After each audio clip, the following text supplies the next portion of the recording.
should be optimistic. Yeah. You got to realize we the chosen ones. Yeah. God sent us here to be the custodians of justice. Now, Umar Johnson has been in hot water with the black community in regards to the FDMG Academy school not being open. Now, mind you, he's been collecting money since Christmas Addicts was alive, right? I mean, I saw the Christmas Addicts and Captain Crunch even donated to the school, right? Back in the 1700s, right? He's been collecting money. He's been collecting money since the Pilgrims came, right? That's how long we've been waiting for the school to open up. Right, but in regards to this Carmelo Anthony case, he was on the Loon show, and he spoke about this case, and he said he brought up some real alarming things, and he said some things that's going to have a lot of these black conservatives and a lot of these other groups real upset, because he was spot on in things that he was saying. So Umar Johnson, outside of the school, I ain't even talk. We're not even going to discuss the school right now. We're going to discuss Umar Johnson in regards to him commenting on this Carmelo Anthony case.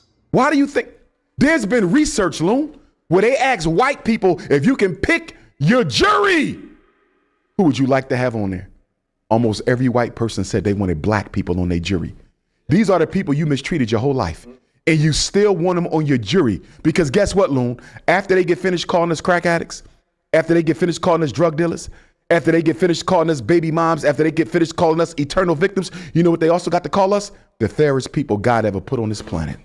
And I want to talk. And that's exactly why the prosecution didn't allow any black jurors, Loon. Because a black juror with our balanced sense of justice would have saw that there's no way a child could go under a tent and know ahead of time that two white boys are going to come over there to jump him.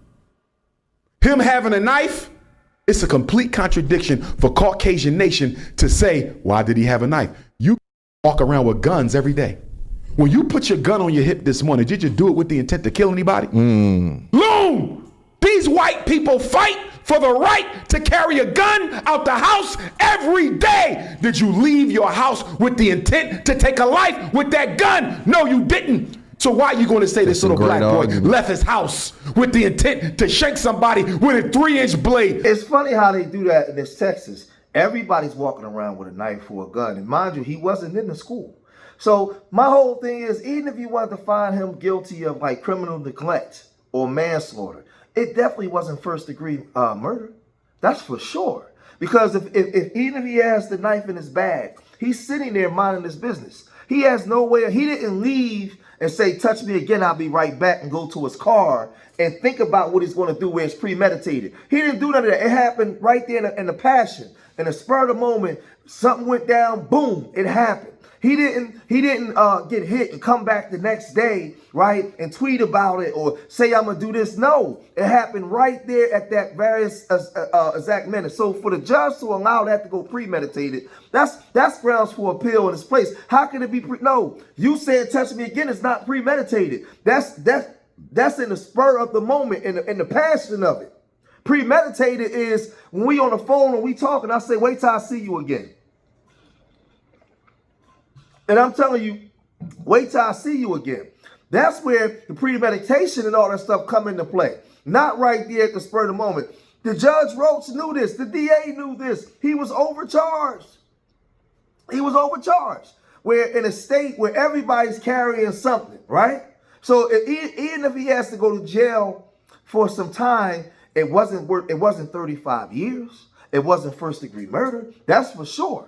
I believe he was defending himself, right? But even if he don't get self-defense, criminal, what they call it, negligence, criminal negligence or something like that, yes, the same thing that you gave Case Allison, right?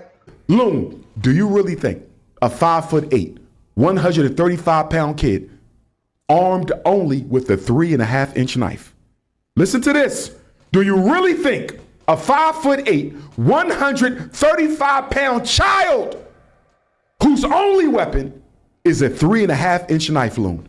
Do you really think he wants to take a chance and fight two football players who don't have any weapons? Hell no. That knife is no match for two football players. Right. You follow me? Right. Imagine Carmelo stands up, and by the way, Carmelo never left his seat.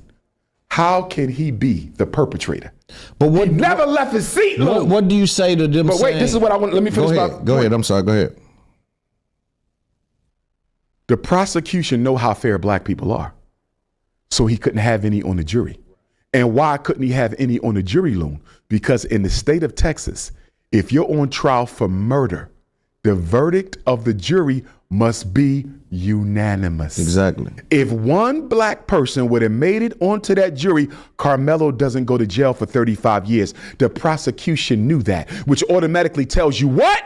The prosecution knew that the case was flawed from the beginning. Why you think they won't show you the video, Loon? They keep showing you grainy videos when you had witnesses out there who said a lot of people videotaped the situation. Most of the kids under the tent taped the case. Loon, they taped it. So we know in the state of Texas, in the jury pool, you gotta have it gotta be unanimous. Everybody gotta agree. So he's going to get another appeal just based off of discrimination because of what they did and what Judge Roach allowed.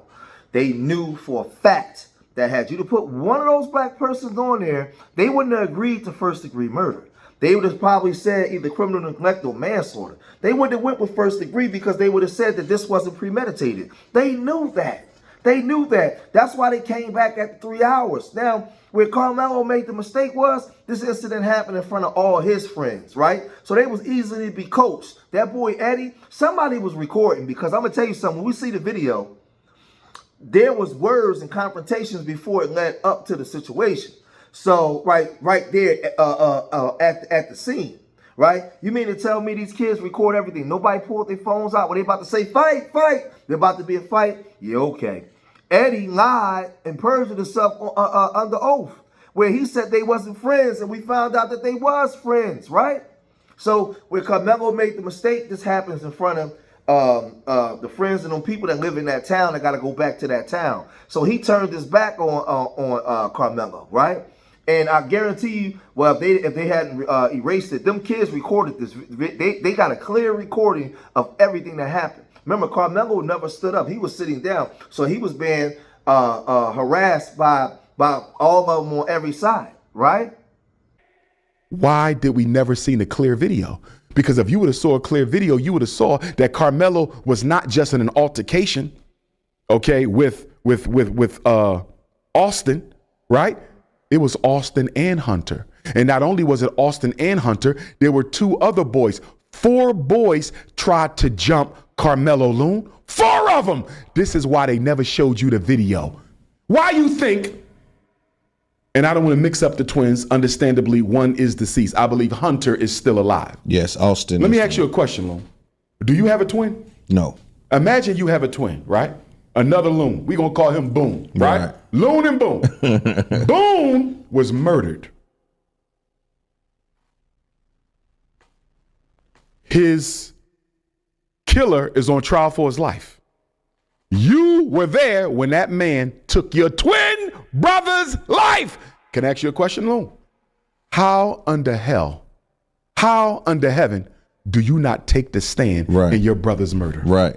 I didn't understand. You understand it? Yeah. Because if he would have took the stand, the defense could have cross-examined Hunter. Hunter, is it not true that you started this?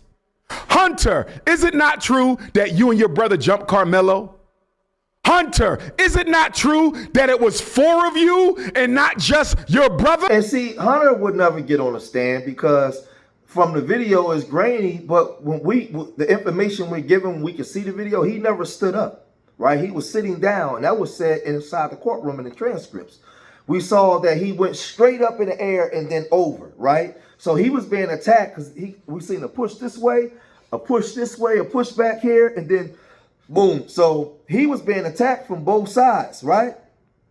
And then he went up and he went out, right? So they're not going to bring the brother on the stand because we're going to find out that he was more involved than what's being told, right? We already have transcripts of people talking off the records about the brothers, cheerleaders and stuff, saying about their behavior, right, and about them being bullies. But Umar Johnson talked about. But then we got the dad. Remember, we got the dad going out and this racist tirade and doing this, and Umar, talked about that. Drew Anthony, you're a and a coward, and you raised one. Kayla, you drunk. What'd you do to that boy to make him stab somebody? My God, what kind of mother are you? Hey, Kevin Hayes, you liar. Day after it happened, how many lies did you sit and type up on your keyboard, you big keyboard warrior? You a big tough man. You still live in Baton Rouge? Remember you said you'd come to Frisco, buddy? You were supposed to find me. I told you we could sit down and talk. That's all you do. Talk, Mr. Squeaky Clean. You're the only one in your family without a damn record. I guess that's something to brag about in your culture.